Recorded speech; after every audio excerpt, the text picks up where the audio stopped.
خاوتي خواتاتي اهلا وسهلا مرحبا بكم يا جماعه الخير ازول فنلاون والسلام عليكم. J'espère que vous allez bien, j'espère que vous vous portez bien. عيدكم مبارك، عيدكم مبارك، تعيدوا وزيدوا في الهنا ان شاء الله.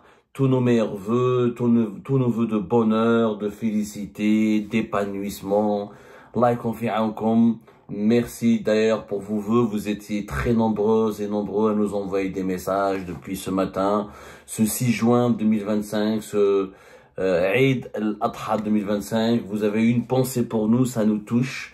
Notre communauté est devenue une deuxième famille, pour ne pas dire une première famille, puisque nous partageons tout avec elle, au rythme de 3, 4, voire des fois 5 émissions par jour.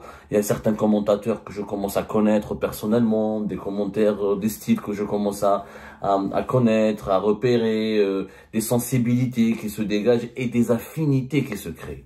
Donc, tous nos meilleurs vœux, encore une fois. C'est très difficile de parler de l'Eid al-Adha et de ne pas penser à tous les mahgourines dans notre Algérie. C'est extrêmement compliqué de célébrer l'Eid al-Adha et de ne pas avoir une pensée particulière pour les personnalités, les personnes qui sont injustement incarcérées en Algérie, placées sous contrôle judiciaire, persécutées, menacées. Je ne peux pas aujourd'hui commencer mon émission un jour de l'Eid, alors que moi-même je suis exilé à l'étranger, privé de mes enfants et de ma famille, de mon pays.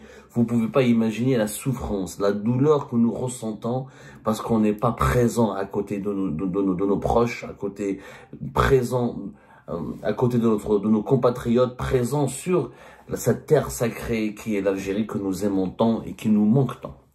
Donc une pensée particulière à tous les persécutés, les détenus d'opinion, leurs familles, les détenus politiques, les personnalités, les personnes injustement incarcérées, les opposants exilés, les activistes, les cyberactivistes, les entrepreneurs, toutes les personnes qui ont été victimes d'un abus, de toutes sortes des abus du pouvoir. Et les abus du pouvoir, malheureusement, en Algérie sont très très nombreux. Donc je vous remercie, je voulais commencer cette introduction par vous souhaiter tous mes vœux de bonheur à l'occasion de ce Eid al-Adha 2025. Ta'idou wazidou fil hana incha'Allah. Que Dieu préserve votre santé, celle de vos enfants et de vos proches, et que Dieu vous préserve et que Dieu vous accorde le bonheur éternel. Hier, le 5 juin 2025, l'émission que nous avons réalisée est dédiée à la troublante affaire du lieutenant-colonel Marouane, chef du bureau de sécurité de l'ambassade d'Algérie à Rome, en Italie, a suscité auprès de notre communauté un énorme intérêt, un énorme enthousiasme, et elle a soulevé des vagues. Nous avons été contactés par de nombreuses sources pour réagir aux révélations exclusives que nous avons diffusées, dont nous avons été le seul média pour le moment à les diffuser, puisque cette affaire extrêmement troublante, elle soulève des interrogations, mais surtout des craintes légitimes par rapport à la sécurité nationale du pays et par rapport à ses conséquences potentielles sur la stabilité et les intérêts géostratégiques de l'Algérie. Je m'explique. Hier, nous avions révélé comment un haut gradé des services secrets algériens, en l'occurrence le lieutenant-colonel Marouane, chef du bureau de sécurité de l'ambassade d'Algérie à Rome. Le bureau de sécurité, ça veut dire qu'il est le représentant et le gestionnaire, le représentant officiel attitré des services secrets algériens à travers la direction générale de la documentation de la sécurité extérieure, le service de renseignement extérieur, et que nous avions expliqué que ce lieutenant-colonel qui était en charge de la coopération avec les services de sécurité italiens, dans plusieurs dossiers de lutte contre le terrorisme et de coopération bilatérale sur le plan sécuritaire, mais qu'il avait aussi en charge de collecter des infos, de faire des synthèses, de mener des enquêtes et de traiter des dossiers très sensibles qui relèvent du secret d'État et du secret défense, parce que l'Italie est un partenaire majeur de l'Algérie. C'est un pays aussi important pour l'Algérie que la France et l'Espagne, ou les États-Unis ou les autres grandes puissances, puisque l'Italie vend des armes à l'Algérie, c'est le premier acheteur du gaz algérien, a des investissements économiques importants, il y a des flux financiers importants,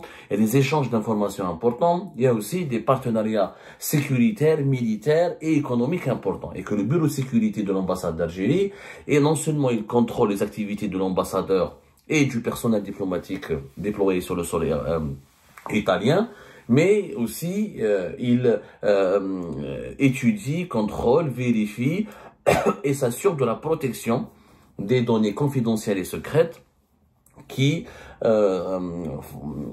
caractérisent les échanges et la coopération sensibles sur certains domaines très sensibles entre l'Italie et l'Algérie. Il faut savoir qu'en Italie, nous avons 3 consulats. Un consulat de Rome, un consulat de Naples et apparemment un consulat aussi à Milan. Donc, il n'y a pas une grande communauté algérienne en Italie. Il y a 35 000 à peu près, ou là, même pas, 40 000. Elle est estimée à 40 000.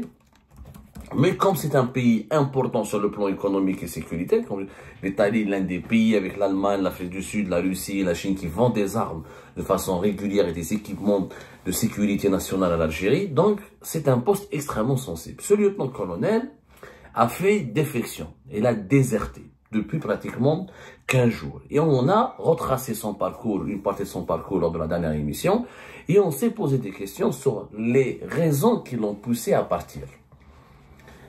Nous avons été contactés, nous avons d'abord approfondi nos investigations, parce que c'est très compliqué pour nous au départ d'avoir pu confirmer cette information de la désertion de lieutenant-colonel Marouane. On a eu peur de la manipulation, donc on a pris beaucoup de temps pour la confirmer cette information. Alors certaines sources parlent qu'il est en fuite en Suisse, d'autres qu'il est en fuite en France, d'autres qu'il est en fuite en Hollande. C'est pas ça le plus important. Le plus important, c'est que nous avons approfondi nos investigations après avoir été contactés et après avoir contacté aussi de notre propre gré 3 types de sources. D'abord, nous avons parlé avec d'anciens diplomates algériens qui ont travaillé en ambassade, au sein de l'ambassade d'Algérie en Italie. Nous avons traité et parlé aussi et échangé avec des officiers retraités de la DDSE, de la Direction générale de la documentation de la sécurité extérieure, qui sont les services de renseignement extérieur, services secrets algériens. Nous avons même parlé avec des opérateurs économiques et des acteurs politiques qui partaient régulièrement en Italie et qui participaient à des activités diplomatiques ou protocolaires ou économiques organisées conjointement par les autorités italiennes et algériennes, et qui auraient ces opérateurs et ces acteurs à qui nous avons parlé, ont connu de près le fameux lieutenant-colonel Marouane, qui a disparu des radars, qui portait disparu et qui a, selon nos sources, a déserté en abandonnant son poste, en décidant de quitter les rangs. Pour le moment, en tout cas, visiblement, il a quitté les rangs des services secrets algériens, où il aurait décidé de déserter, de ne plus collaborer avec les services secrets algériens. Il aurait quitté le bureau de sécurité de Rome, alors qu'il devait être rappelé en Algérie et qu'il était sous le coup d'une menace de poursuite judiciaire au niveau du tribunal militaire de Blida, où il risque, ou selon nos sources, il est cité dans une grave affaire de diffusion d'informations et de divulgation d'informations confidentielles et secrètes qui auraient été transmises à des cyberactivistes subversives. Et en vertu de ces graves accusations, ce lieutenant-colonel Marouane, qui est l'un des cerveaux des services secrets algériens à l'étranger, pourrait risquer jusqu'à 20 ans, voire 30 ans de prison ferme. Nous avons vérifié toutes les informations qui nous sont parvenues les unes après les autres avec nos 3 types de sources, nos sources diverses à qui nous avons parlé ces dernières 24 heures. D'abord, il est important pour nous de corriger certaines inexactitudes que nous avons diffusées dans la première émission. Le lieutenant-colonel Marouane, il est en poste à Rome depuis octobre 2020. Donc ça fait 5 ans qu'il est à Rome, en Italie. C'est très rare. C'est très rare qu'un officier reste aussi longtemps. C'est devenu rare. C'était pas rare à l'époque de Bouteflika, à l'époque du régime de Bouteflika, mais c'est devenu rare à l'époque du régime de Tebboune. Il y a une instabilité chronique au sein des services secrets algériens, comme au sein de toutes les institutions névralgiques de l'État, où les permutations et les changements et les remplacements et les limogeages et le turnover, comme on dit, sont le quotidien des institutions les plus sensibles du régime algérien.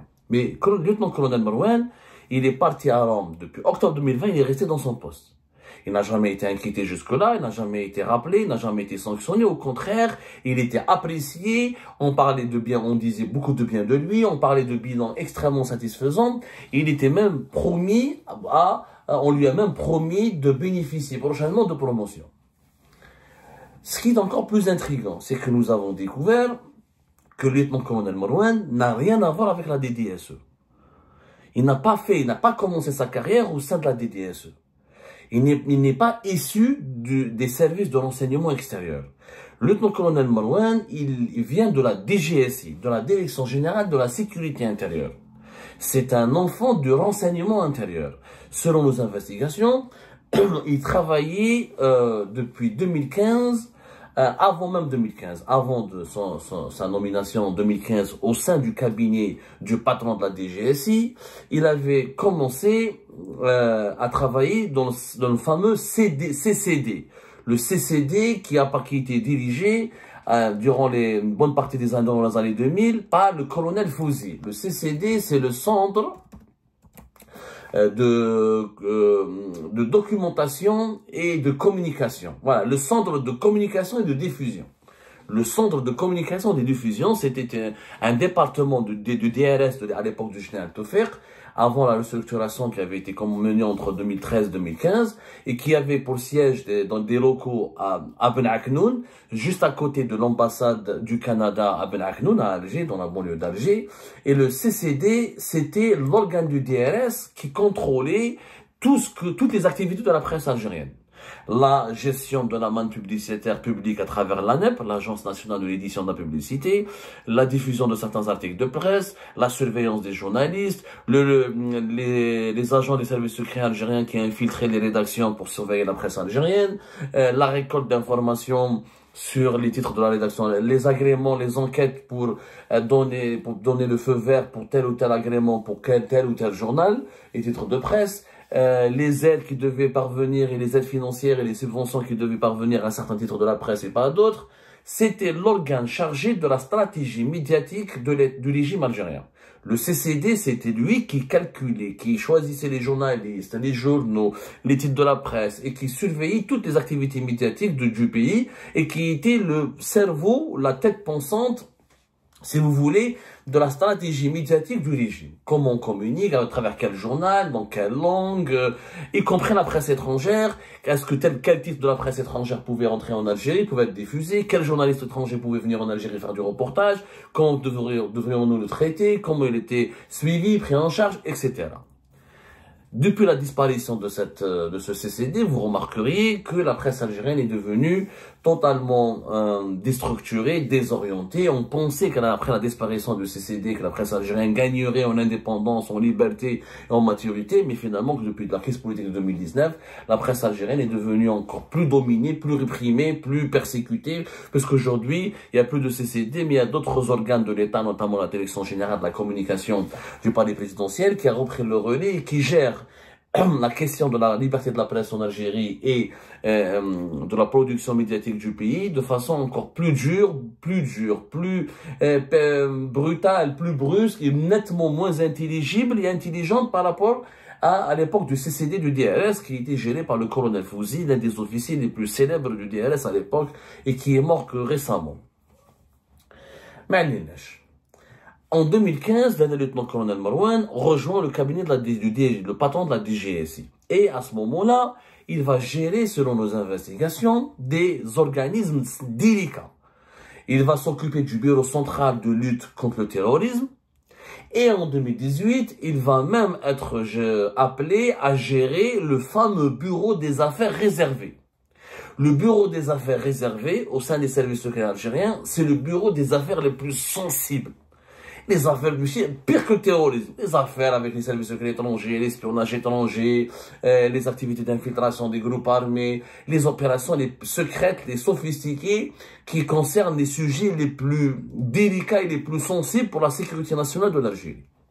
Et il avait travaillé à l'époque parce que le lieutenant-colonel Marouane n'est pas un inconnu au bataillon finalement, il vient pas du nulle part. Il avait travaillé avec le général Abdelkader, qui avait dirigé à l'époque la DGSC, à l'époque de Bouteflika, avec un certain colonel Nabil, qui va être promu après 2019, général Nabil, qui va devenir Nabil Ben Azouz, le patron de la DCSA, de la Direction Centrale de la Sécurité de l'Armée. Et quand Wassini Bouazza est venu à la tête de la DGSI, il a trouvé le lieutenant-colonel Marouane dans son cabinet. Nous avait raconté, nous, dans notre émission précédente, que le lieutenant-colonel Marouane aurait été l'une des têtes pensantes et l'un des cerveaux de la propagande de la BDC à Novembaria à travers les réseaux sociaux et sur Internet pour casser le Hirak, l'affaiblir et semer la zizanie en diabolisant les activistes francophones et kabyles et en essayant de remonter l'Algérie profonde contre l'élite francophone et kabyle du Nord. Nous avons finalement pu découvrir que nous avons été dans le mensonge. Il n'a rien à voir, le lieutenant-colonel Marouane Al-Badissi à Novembaria, puisqu'il était responsable toujours ou du bureau de lutte contre le terrorisme, ou le bureau des affaires sensibles, ou le bureau central de lutte contre le terrorisme. C'est-à-dire que la gestion du Hirak et les activistes du Hirak, etc., il n'y était pas grandement impliqué en 2019. Il s'avère qu'à partir de 2020, le lieutenant-colonel Marouane va connaître une propulsion. Sa carrière a été propulsée. Un énorme coup de pouce qui va lui permettre d'aller à l'étranger et de changer de corps. Il va passer de la DGSI à la DDSE. Comment se fait-il? C'est Boualem Boualem, l'actuel directeur de cabinet de Tebboune depuis 2023, et qui était à l'époque en 2020 le conseiller chargé des affaires judiciaires et juridiques de Abdelmajid Tebboune. C'est lui qui connaît le lieutenant-colonel Marouane, puisque selon nos investigations, les deux ont collaboré énormément ensemble quand Boualem Boualem était à la tête de 2016 à 2019 du fameux organe de surveillance des communications téléphoniques et électroniques. Et Boualem Boualem a gardé un très bon souvenir du lieutenant-colonel Marouane, et c'est lui qui a proposé à la présidence algérienne de le parrainer afin de le nommer à l'étranger à la tête du bureau de Rome, à la tête du bureau de sécurité de l'ambassade d'Algérie en Italie, dans le cadre d'une stratégie de rajeunissement, de rafraîchissement et de renouvellement des cadres dirigeants des services secrets algériens, ce que le régime Tebboune voulait donc opérer ces changements importants pour se doter d'une nouvelle configuration sécuritaire. Donc Boualem Boualem va parrainer le lieutenant-colonel Marouane, et grâce à Boualem Boualem, le lieutenant-colonel Marouane va être nommé à Rome. Son premier poste à l'étranger est dans une capitale stratégique, je vous ai expliqué la dernière fois, Rome, Paris, Madrid, Londres, Washington, Pékin, Moscou.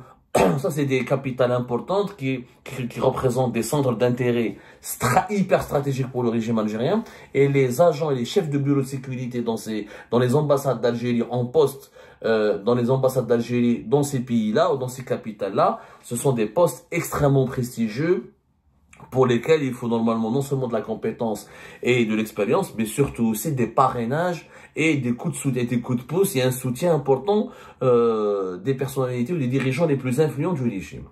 Donc, le lieutenant-colonel Marouane, il est soutenu par Boualem Boualem.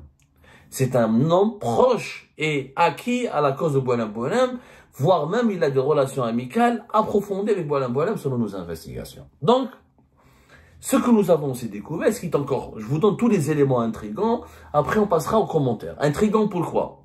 Parce que ce monsieur, il aurait déserté. Comment quelqu'un qui est ami avec tous les gens les plus puissants du pays peut se sentir apeuré, crainté, menacé, effrayé, il va craindre la prison en Algérie alors que ses parents, il a comparé à Boualem Boualem, et vous allez voir tout à l'heure, il a des amis très puissants encore. Alors, étape par étape. Mais d'abord, il faut savoir que ce lieutenant-colonel Marouane n'est pas détesté. On a découvert qu'il n'est particulièrement pas détesté. Nous avons parlé à d'anciens agents ou à d'anciens agents qui ont travaillé dans les consulats d'Algérie à Naples ou à Milan. Ils nous ont dit, ou à Boulogne, voilà. Ils nous ont dit que non, il est très généreux, les membres de la communauté algérienne l'apprécient bien, il a aidé des haragas algériens, il les a hébergés parce qu'ils étaient dans des situations désastreuses, il aide les catégories les plus démunies de la communauté algérienne, il porte secours à des personnes qui sont fragiles ou qui sont menacées par la précarité ou qui ont des problèmes avec les autorités locales italiennes. Il est apprécié, il n'est pas détesté. Plus tard, plus on avance dans notre enquête, plus on découvre d'autres éléments. On a découvert, par exemple, que non seulement le lieutenant-colonel Marouane a pour parrain Boualem, mais l'un de ses meilleurs amis, c'est Amirouche Hamadache. Amirouche Hamadache, le secrétaire particulier de Abdelmajid Tebboune, est l'un des personnages clés du pouvoir algérien actuel et l'un des personnages les plus influents de l'entourage proche de Tebboune et de l'État algérien. Nous avons découvert aussi qu'au sein des services secrets algériens, au final, il y a deux personnes qui sont extrêmement proches du clan présidentiel de Tebboune et qui sont bien introduits au sein du clan présidentiel de Tebboune et qui sont même l'ami, des amis proches et amis adoubés. Ils ont même des relations affectives, voire amicales et des relations personnelles directes avec la famille Tebboune. C'est le lieutenant-colonel Marouane et le général Sadr, le général Fathi Moussaoui, qui dirige la DDSE depuis septembre 2024. Le général Sadr, on connaît son histoire, on sait pourquoi la famille Tebboune l'apprécie. Parce que quand Tebboune était hospitalisé en Allemagne entre 2020 et 2021, lui, il avait connu les enfants de Tebboune, comme Mohamed Tebboune et d'autres, et la famille Tebboune l'ont connu, il les a assistés en Allemagne, à Berlin, lors de l'hospitalisation. C'est lui qui était l'accompagnateur et il les a soutenus dans cette épreuve extrêmement difficile où Tebboune a failli mourir. Donc la famille Tebboune n'a jamais oublié la bienveillance, la gentillesse, l'engagement et le soutien et même le professionnalisme avec lequel le général Sadr s'est comporté. À l'époque, il était colonel. Et c'est pour cette raison que le général Fathi Moussaoui, alias Sadr, a des liens, à une proximité très particulière avec la famille Tebboune. Le deuxième homme qui est proche de la famille Tebboune, c'est le lieutenant-colonel Marouane. Comme le général Sadr, le lieutenant-colonel Marouane, il connaissait les membres de la famille Tebboune. Pourquoi? Parce que la famille Tebboune, les enfants de Tebboune et sa famille, ils passaient leurs vacances en Italie. En 2022 et en 2023 notamment, les membres de la famille Tebboune passaient toutes leurs vacances, notamment les vacances d'été, en Italie. Leur père, Abdelmajid Tebboune, ne les autorisait pas à aller dans un autre pays. Abdelmajid Tebboune leur a demandé, comme l'Italie est un pays ami, avec lequel le régime Tebboune entretient des relations très apaisées et un partenariat solide, la famille Tebboune était autorisée par le père Abdelmajid Tebboune à venir uniquement passer des vacances en Italie. Qui était l'organisateur et l'accompagnateur et le guide, entre guillemets, voilà. Le guide de la famille Tebboune en Italie, c'était le lieutenant-colonel Marouane. En tant que chef de bureau de sécurité, c'est lui qui était le chargé de sécurité des membres de la famille Tebboune quand ils venaient en Italie passer leurs vacances. Il y avait deux personnes qui étaient proches de la famille Tebboune et qui les accompagnaient et qui étaient dans leur... et qui étaient... qui participaient, qui partageaient avec eux leurs vacances en Italie. Il y a d'abord le lieutenant-colonel Marouane, il y a l'ancien ambassadeur d'Algérie en Italie, M. Abdelkrim Touahriya. Touahriya Abdelkrim, il était ambassadeur en Italie de 2021 à fin avril 2024. Ensuite, il est parti dans des conditions troublantes, donc que nous n'avons jamais pu comprendre pourquoi il a quitté son poste alors qu'il était apprécié par Tebboune et très proche de la famille Tebboune lui aussi. Il s'est retrouvé à Conakry. En Guinée, sur une sanction, il joue la Ligue des Champions, la deuxième division.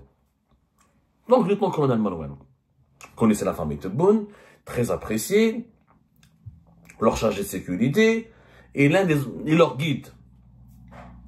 Quand on voit toutes ces informations, on ne peut que se poser la question suivante, qui nous a permis d'enclencher une enquête. Comment le lieutenant-colonel, il est aimé par Boualem. Son ami, c'est parrainé par Boualem. Son ami, c'est Amirouche Hamadache, le secrétaire particulier de Tebboune. Incroyable, l'histoire, sincèrement, ça m'intrigue énormément. Il est là, il est le guide, il est apprécié par la famille Tebboune. Avec l'ambassadeur Abdelkrim Touahria, il était le deuxième personnage qui assistait et qui guidait la famille Tebboune lors de leurs vacances en Italie. Et avec le général Sadr, c'est le seul des officiers des services secrets algériens qui ont un lien direct ou qui entretenaient un lien direct avec la famille Tebboune. Donc, quelqu'un qui est apprécié par la famille Tebboune, qui connaît la famille Tebboune, qui connaît Boualam Boualam, son parrain, qui est ami avec Amirouche Hamadash, et donc il bénéficie de la confiance, parce que Tebboune, s'il envoie sa famille en Italie, ça veut dire qu'il est content. Ça veut dire qu'on lui a dit qu'il y a le lieutenant-colonel Marouane qui a assisté ou qui a guidé sa famille, il a bien accompli sa tâche. Donc, Tebboune, certainement, كان راضي عليه هذا lieutenant-colonel Marouane. Mais qui va هرب? Pour quelle raison il هرب? Pour quelle raison quelqu'un qui est autant aimé par la famille du président, par le président lui-même, par son directeur de cabinet, par son secrétaire particulier, et qui est très proche du cœur du pouvoir algérien, comment il prend la fuite? Comment il peut avoir peur? Comment il a eu l'idée de fuir? Et pourquoi il a eu l'idée de fuir? Et pourquoi il a fui? Des sources, il a été rappelé et devait quitter on lui a demandé de quitter son poste, de rentrer à Alger. Qui pouvait lui demander cela? Normalement, c'est son patron, son directeur direct, son chef au niveau de la hiérarchie, c'est le général Sadr. Oh, le général Sadr, c'est son ami, le lieutenant-colonel Marouane. Les deux, ce sont les plus proches. Ce sont les deux éléments du camp présidentiel. Le lieutenant-colonel Marouane et le général Sadr, c'est les deux piliers du camp présidentiel fait service secret algérien.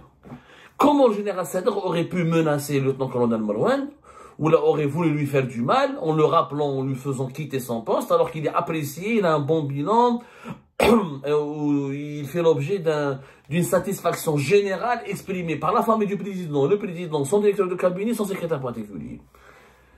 C'est une affaire très bizarre. On nous cache la vérité. Je sens qu'on nous cache la vérité. Je ne crois pas que ce monsieur a déserté parce qu'il a fait une connerie. Je crois que ce monsieur a déserté parce qu'il y a une guerre de clans dont on ne connaît pas encore les tenants et les aboutissants, qui auraient peut-être éclaté au sommet de l'État algérien.